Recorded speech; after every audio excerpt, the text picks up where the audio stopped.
자, 여러분 안녕하세요. 이번에는 여러분이 과제를 설명해 드리도록 하겠습니다. 우리 다 같이 힘을 합쳐서 의견을 나눠보는 시간을 가질 건데요.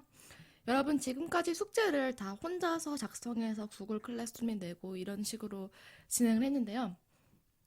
학교에 나와서 의견 교환을 하지 못하니까 그럴 바에 그러면 온라인으로 의견 교환을 하자 해서 이렇게 여러분이 의견을 자유롭게 나눌 수 있는 만남의 장을 선생님이 만들어 보았습니다. 물론 직접 만나는 것은 아니고 인터넷상으로 만나는 거겠지만 여러분이 서로서로의 좋은 아이디어를 보시고 나중에 여러분이 수행평가를 할 때 모둠을 결성하고 자기가 맡을 주제를 선정하는 데 도움이 될 것이라고 생각합니다. 구글 클래스룸에 링크를 걸어 놓았어요. 링크를 타고 이렇게 패들렛 사이트에 들어오시면 이렇게 세계 지도가 그려져 있는 멋진 판이 뜰 거예요. 여러분이 구글 클래스룸을 통해서 들어오시니까 로그인이 된 상태로 들어오시겠죠? 그러면 이렇게 보시면 글로벌 시티즌, 세계 시민이라 써 있고 빅데이터로 세계의 문제들 분석해보기 이렇게 제목을 지어놨는데요. 이걸 어떻게 활용하는지 설명해 드릴게요. 여기 오른쪽 아래를 보시면 플러스 버튼이 있을 거예요. 여러분이 부득이하다면 컴퓨터를 쓸 수 없다면 핸드폰이나 다른 아이패드나 다른 것들도 아마 쓸 수 있을 텐데 생긴 모양은 조금씩 다를 수 있을 것 같아요. 오른쪽 아래에 보시면 플러스 버튼이 있죠? 이걸 클릭. 그러면 이렇게 네모 박스가 생깁니다. 이 네모 박스를 움직여서 위치를 조정할 수도 있고요. 지금 조금 걱정이 되는 게 우리 지금 3학년 전체가 한 120명 조금 넘는 숫자인데 이 판에 전교생이 다 같이 와서 들어올지 아니면 반마다 나눠서 할지 고민을 해보았는데 다 같이 올리는 것도 자료도 더 풍부해지고 나쁘지 않을 것 같아요. 근데 칸이 좀 부족할 수도 있는데 그것은 덧붙이면서 하도록 하고 만약에 부족하면 선생님이 여러분이 글을 올릴 수 있는 글로벌 시티즌 게시판을 한 개 더 만들어 보도록 하겠습니다. 그 전까지는 일단 하나에다가 같이 쉐어하는 걸로 할게요. 댓글 달 수 있어서 충분히 가능할 것 같기도 해요. 자, 빈칸이에요. 여러분이 이 빈칸을 채워주실 건데 어떻게 할 거냐면 일단 세 개 문제들을 여러분이 생각하는 세 개의 문제들을 게시할 거예요. 제목 어떤 것들이 있을까요? 세 개의 문제 하면 클래식으로 나오는 기하 문제 있었죠? 기하 문제.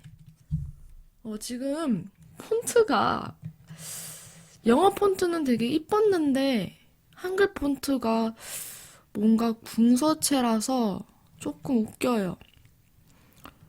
폰트를 조금 바꿔볼게요. 네, 이게 좀 좋은 것 같아요.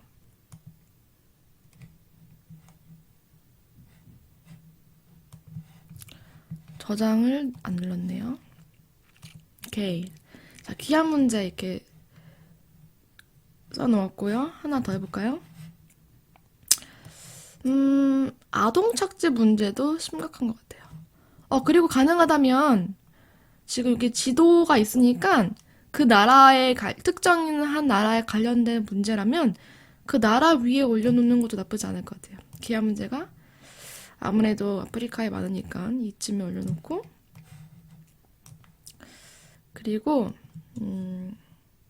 아동 착취 문제도 심각한 것 같아요.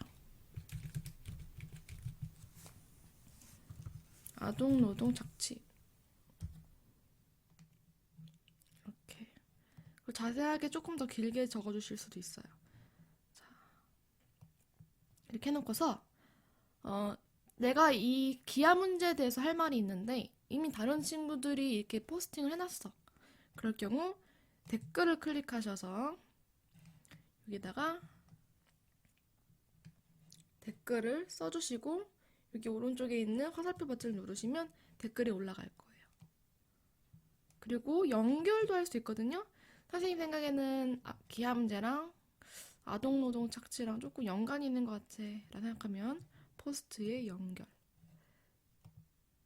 누르면 이렇게 연결되는 모양도 볼 수 있어요. 아동노동 착취 하면 또 떠오르는 게 뭐가 있죠? 해결책도 떠오를 수 있겠죠. 우리 그럼 이렇게 합시다. 화살표를 없애고요. 문제들은 그냥 이렇게 포스팅을 하고 해결책을 쓸 때 이렇게 줄을 긋는 걸로 합시다. 그리고 이게 포스팅을 더 많이 더 만들면 이렇게 아래로 내려갈 수도 있거든요. 그러니까 아마 자리는 충분할 것 같아요. 이게 충분히 이렇게 커지고 넓게 쓸 수 있기 때문에 스크롤 오른쪽 왼쪽 아래 이렇게 스크롤을 움직여서 사용하시면 될 것 같아요. 그럼 노동 착취에 대한 해결 방안으로 공정무역, fair trade가 있겠죠. 공정무역 해서 공정무역 마크를 인증받은 상품을 사용한다. 이런 식으로 포스팅을 했고, 이거는 해결 방안이잖아요. 그럼 이 해결 방안에 대해서는 포스팅의 연결, 이렇게 연결해 줄게요. 아동노동 착취에 대한 추가 설명 한번 해볼까요? 카카오, 초콜릿이죠. 그리고 커피, 값싼 옷 같은 경우도 많이 사용되고 있고요. 검색을 해볼 건데, 코발트라고 이제 스마트폰 배터리 원료로 사용되는 조그만 돌 같은 것들이 있는데, 아동들이 이걸 수집하기 위해서 조금만 굴 안에 들어가서 엄청 고생을 한다요. 그래서 이런 것들을 쓸 수 있을 것 같고요. 아니면 칸이 많이 차니까 이렇게 합시다. 아동노동 착취, 이렇게 큰 제목만 여러분이 써주시고요. 나머지 세부적인 내용은 댓글로 달아주세요.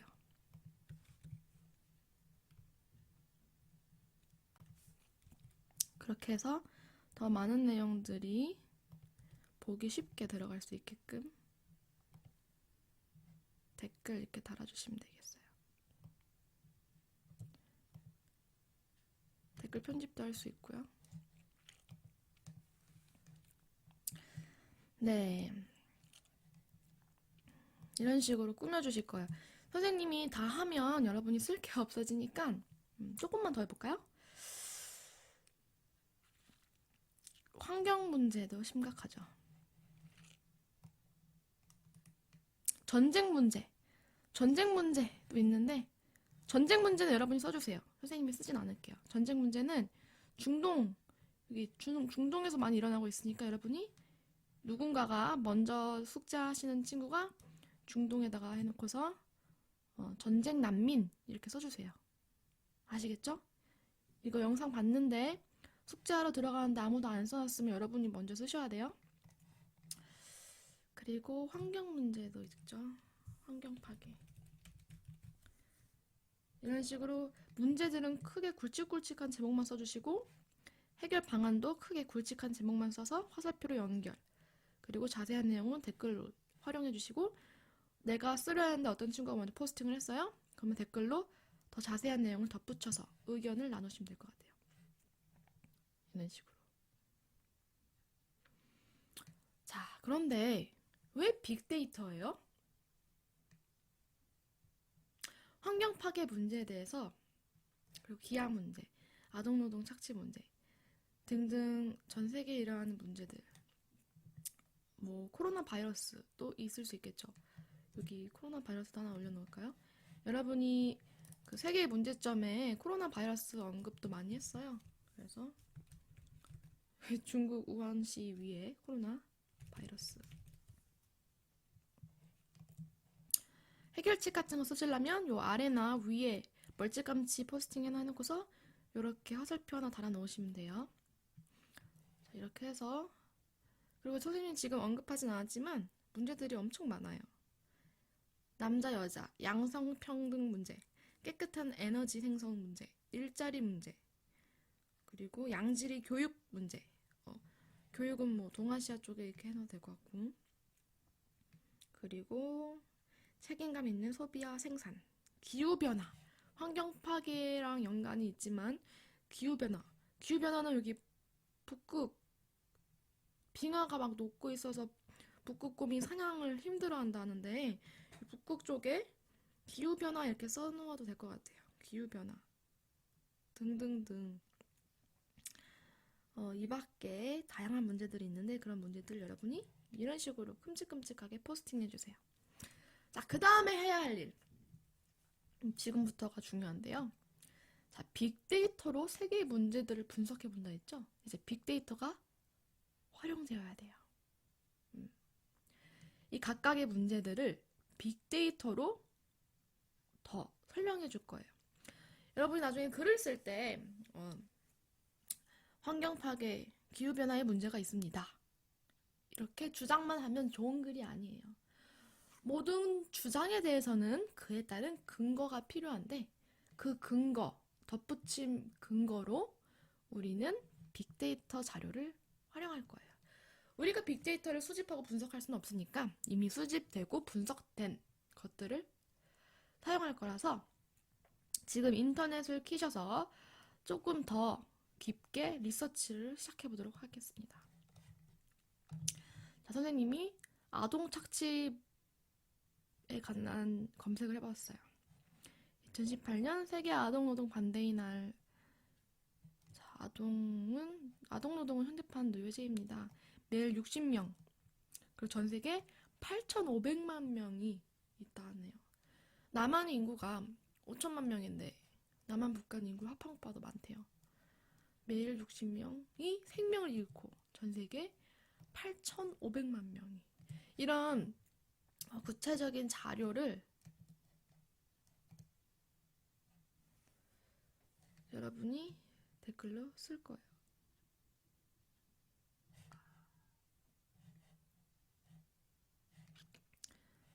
아동 착취 문제 댓글로 달게요. 댓글로 이런 일에 많이 가담이 되었고요. 그리고 매일 60명이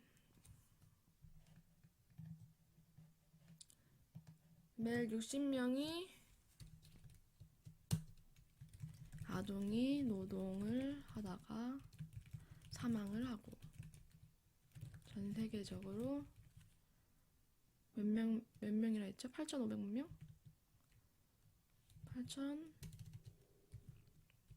8,500만 명이 아이들이 노동에 가담을 합니다. 이런 식으로 구체적인 통계 자료를 댓글로 달아주실 거고요.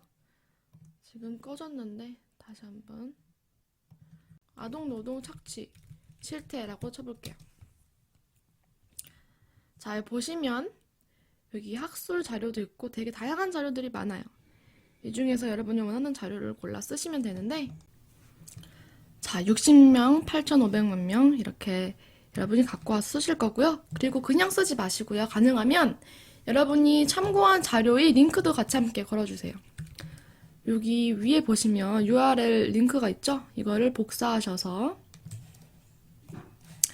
여기에 댓글 달 때 이렇게 쓰시고 그 아래 출처를 같이 함께 달아줄게요. 그래서 원하신다면 보시다가 다른 친구들도 해당 사이트에 들어가 볼 수 있을 것 같아요. 출처하고 땡땡 이런 식으로 적어주시면 들어가서 더 많은 내용을 여러 친구들이 확인해 볼 수 있을 것 같아요. 자, 스마트폰을 위해 희생되는 아이들. 네, 이 코발트라는 원료를 생산하려면 남콩고에 4만 명의 아이들이 동원되고 있고요. 12시간 이상 무거운 돌덩이를 이 좁은 굴에 들어가서 옮겨야 돼요. 기본적인 보호장치도 없고 위험 물질과 접촉하며 받는 일당은 겨우 1달러, 1,200원 정도죠. 이런 식으로 해당 자료를 여러분이 쭉 읽고 괜찮겠다 싶은 자료들을 여기 포스팅할 거예요. 자, 그러면 또 어떤 것들이 있을까요? 환경 파괴에 관해서 탄소 발자국이라는 게 있어요. 탄소 발자국이 환경 파괴의 심각성을 알려주는데요. 예를 들면 내가 일회용 컵을 사용하면 11g이 탄소 발자국이 사용되는 거예요. 일단 탄소 발자국이 뭔지부터 살펴볼까요? 탄소 발자국이 뭔지 잘 모르는 친구들도 있을 것 같아서.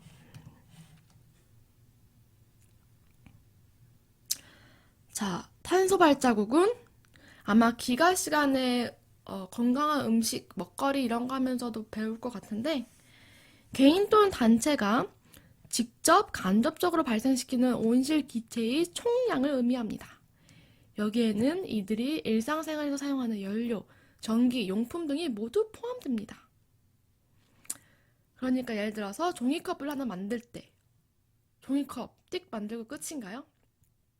나무를 베고 그 나무를 차로 운반하고 공장을 돌리고 유통하는 과정에서 또 배달하고 등등등 이러한 모든 과정을 살펴보았을 때 얼마나 많은 탄소를 사용하였는지를 나타내는 게 탄소 발자국.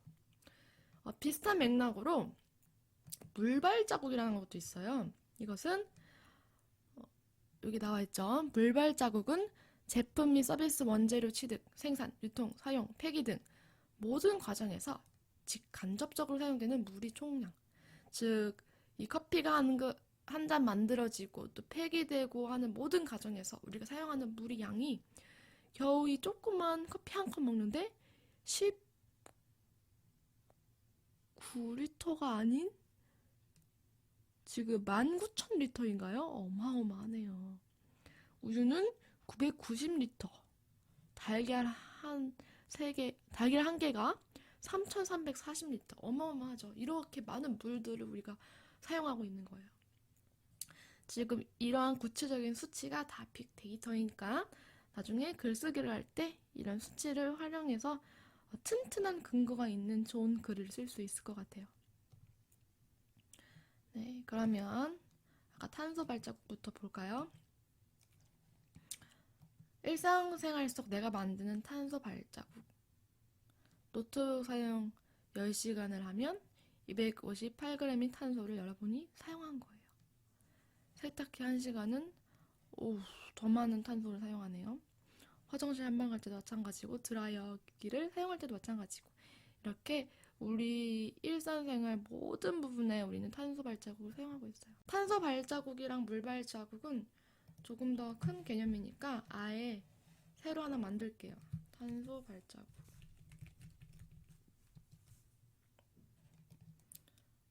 물 발자국은 여러분이 만들어주세요. 선생님이 다 해놓으면 여러분이 할 게 없기 때문에. 그리고 만약에 숙제하러 늦게 들어와서 이미 친구들이 다 해놨으면 여러분은 새로운 포스팅 대신에는 댓글로 의견을 추가하는 식으로 할게요. 선생님이 어떤 친구들이 포스팅을 했는지 확인할 거예요. 이렇게 위에 이름이 뜨면 그냥 놔두시면 되는데 만약에 이름이 안 뜨고 아마 여러분 학번이 뜰 텐데 학번이 뜨면 괜찮은데 가능하면 학번이 안 뜬다면 다시 수정 버튼 눌러서 여러분 학번 이름을 작게 적어 놓으세요. 뭐 이름 밝히기 싫다 그러신 친구들은 학번만이라도 적어 놓으세요. 탄소 발자국은 환경 파괴의 해결 방안은 아니지만 엄청 밀접한 연관이 있으니까 연결을 해보도록 하겠습니다. 연결. 그리고 자세한 탄소 발자국에 대한 내용은 포스팅 댓글로 쓸 건데요. 붙여넣기. 사진이 들어가지가 않나? 사진은 큰 걸로 올려야 되는구나. 그러면 새로 포스팅을 할게요. 사진을 올릴 건데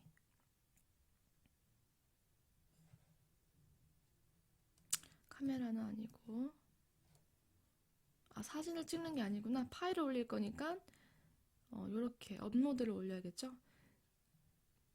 링크를 아까처럼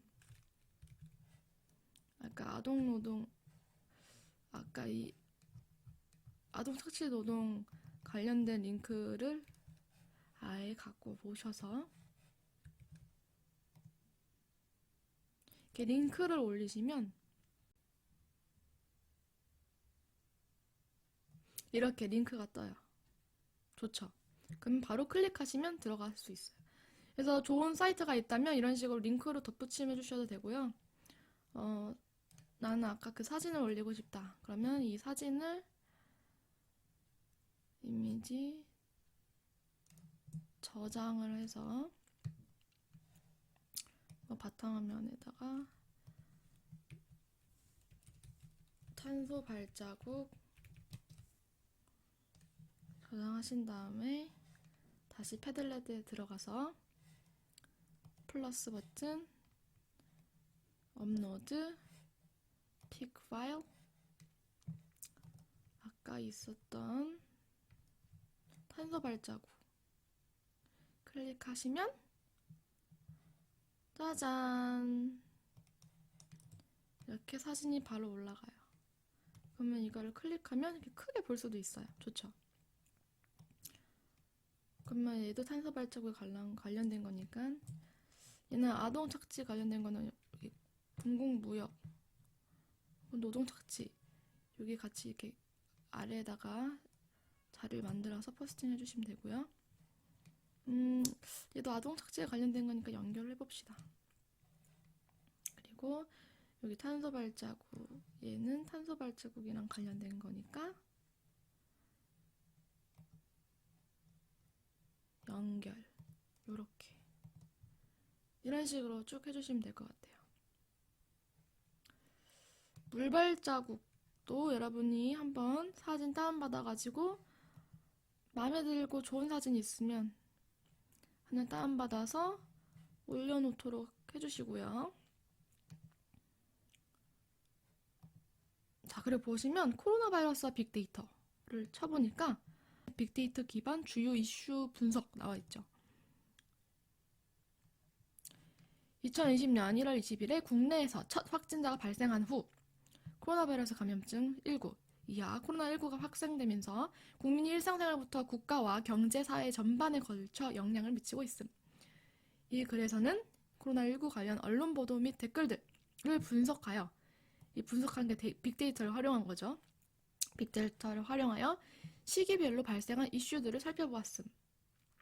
빈도 분석 및 네트워크 분석 결과 중국과 관련된 키워드 중심에서 대구, 신천지 키워드 중심으로 변화하고 지역사회 2차 감염 관련 키워드로 확산되는 양상이 보임. 코로나19에 신속하게 대응하기 위해 현상을 전체적으로 모니터링하고 방향을 설정할 수 있는 데이터 기반 시스템 체계가 필요함. 나와 있죠. 보건사연구회에서 올린 거예요.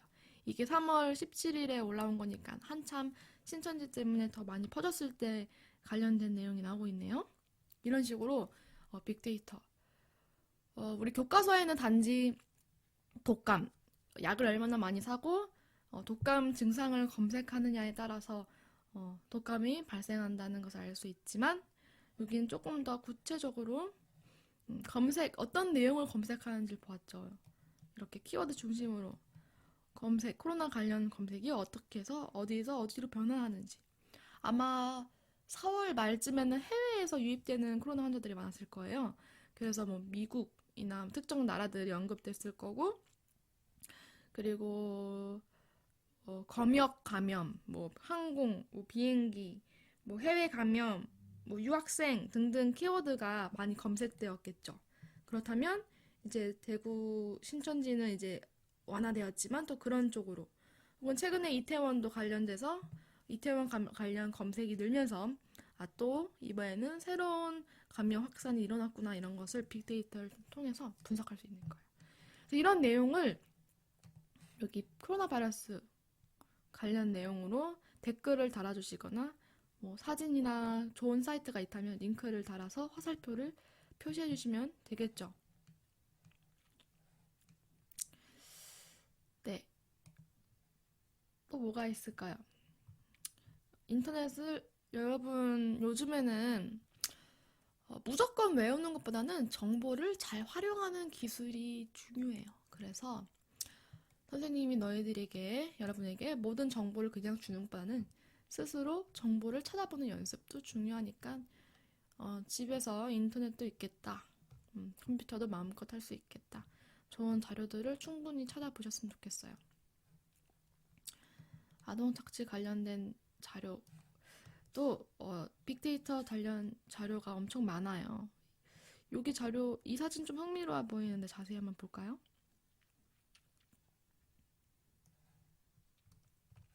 보시면 6월 12일이 다음 달이네요. 세계 아동노동 반대의 날이라 되어 있고요. 5세, 17세의 빈곤한 아동들이 가난에 내몰리고 있죠. 이런 것도 다 통계 자료예요. 빅데이터로 활용될 수 있겠네요. 전체 아동 15억 8천만 명 중에서 어떤 형태로든 이러는 인구가 2억 6천만. 그리고 권리 없이 노동만 강요받는 아동들은 1억 6천. 그 중에서도 위험하고 가혹한 형태의 노동아동 8,500만. 우리 아까 다른 사이트에서 참고해 놓은 여기 참고한 댓글단 내용 있죠. 8,500만 명이 겨우 이 위험하고 가혹한 형태의 노동에 포함된 아동들만이었어요.